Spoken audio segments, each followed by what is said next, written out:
जिस देश को हजारों सालों तक तलवार से नहीं जीता जा सका, उसे आज मोबाइल स्क्रीन से जीतने का कुत्सित प्रयास किया जा रहा है।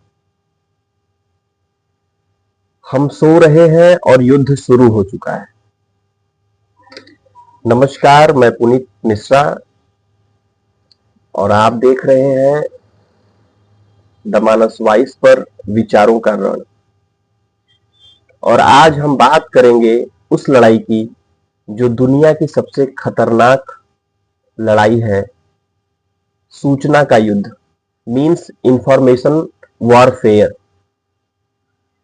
जिसका निशाना सिर्फ और सिर्फ हमारा भारत है।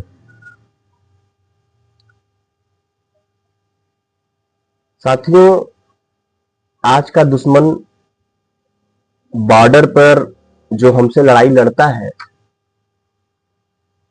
वो अपनी जगह है, लेकिन आज का जो ये दुश्मन, नया दुश्मन जो है, ये आपके फोन के अंदर है। इंस्टा पर एक पोस्ट, यूट्यूब पर एक वीडियो, व्हाट्सएप पर एक फॉरवर्ड और ट्विटर पर एक ट्रेंड, इन्हीं के जरिए युवा को गुमराह किया जा रहा है। सेना पर सवाल उठाए जा रहे हैं, न्यायपालिका की छवि खराब की जा रही है, सरकार के हर काम को तोड़ा और मरोड़ा जा रहा है।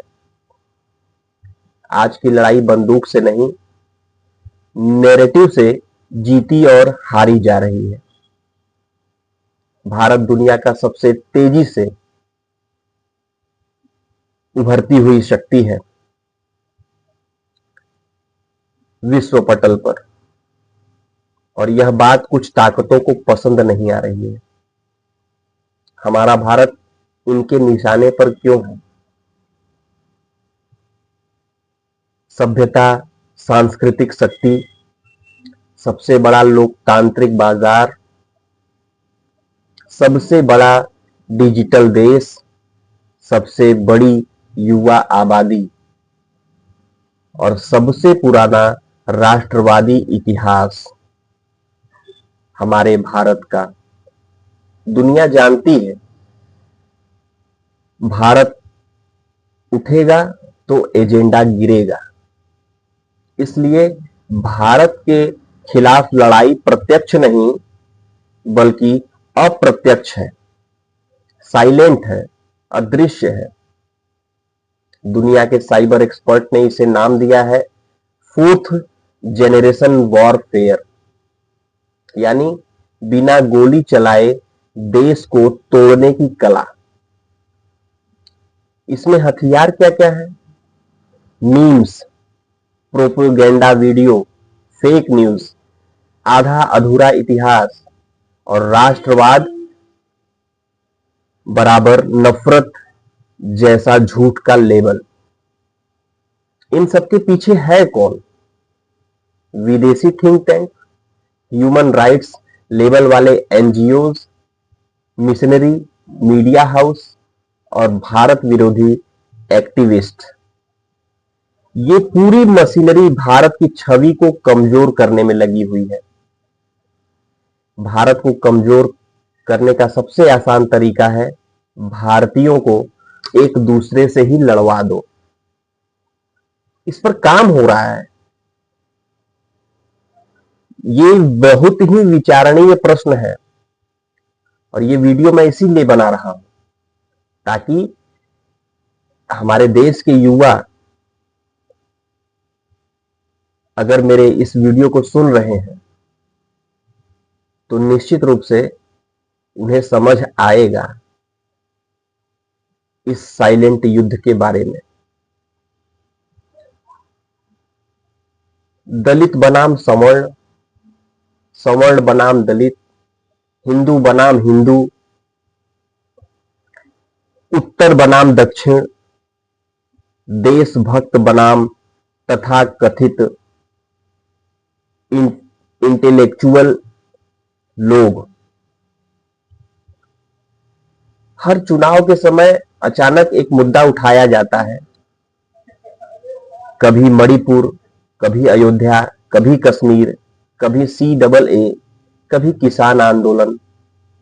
पूरा इनका मकसद है ध्यान हटाओ, तनाव बढ़ाओ। आप लोगों ने ध्यान दिया होगा, जब देश की सेना कोई बड़ा ऑपरेशन करती है तो अचानक कुछ पत्रकार, कुछ एक्टिविटीज और कुछ विदेशी मीडिया के लोग एक सुर में सवाल उठाते हैं।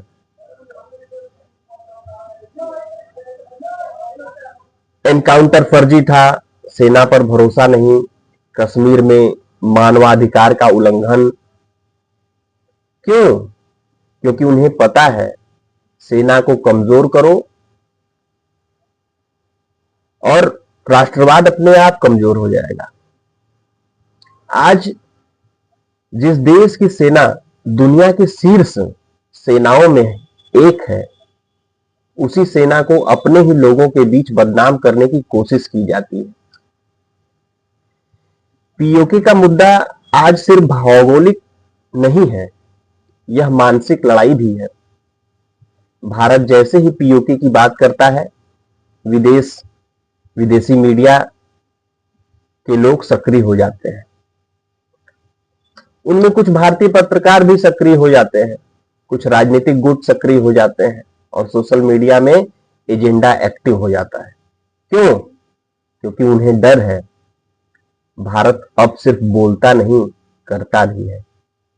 पीओके पर असली युद्ध सिर्फ गोलियों का नहीं होगा, सबसे बड़ा युद्ध होगा नैरेटिव का, सूचना का। क्योंकि युवा को तोड़ दो, देश खुद ब खुद टूट जाएगा।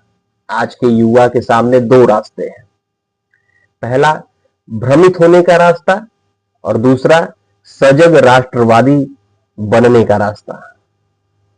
हमारे देश के युवाओं को चाहिए वो फैक्ट चेक करें, रियलिटी समझें, भारत विरोधी कंटेंट पहचानें और उसे चुनौती दें।